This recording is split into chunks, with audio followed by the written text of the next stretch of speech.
Pour une raison évidente, regardez tout autour de vous. Vous avez à peu près, on vit dans un monde immobilier où il y a à peu près 400, 500, 600 startups qui travaillent sur différents aspects à transformer le métier de l'immobilier. Quand vous parlez, je m'occupe d'innovation, c'était une évidence de devoir être à Rent pour cette raison. Accessoirement, j'espère que beaucoup de gens viennent parce qu'effectivement, c'est une façon dont leurs métiers vont se transformer.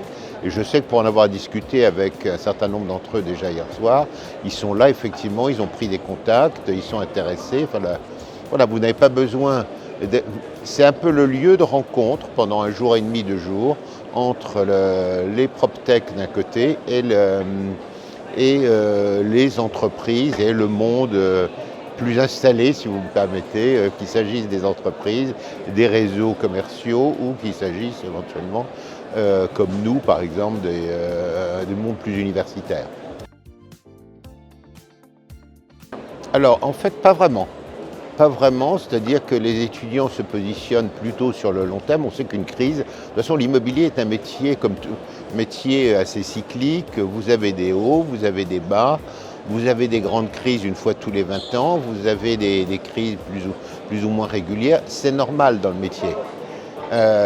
Donc ça ne veut pas dire, ce n'est pas parce que depuis quelques années vous avez une crise assez importante, voire très importante, que pour autant les métiers ne sont appelés à disparaître.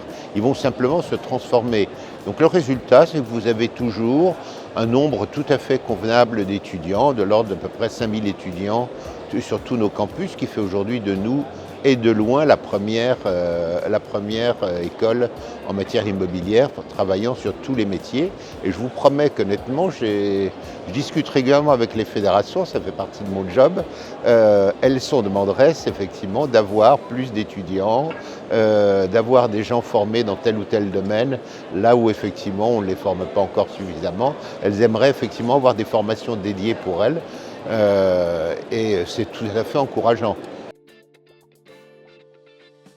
Écoutez, c'est simple, on est dans un métier qui avait relativement peu évolué, pour être poli, depuis 20 à 30 ans.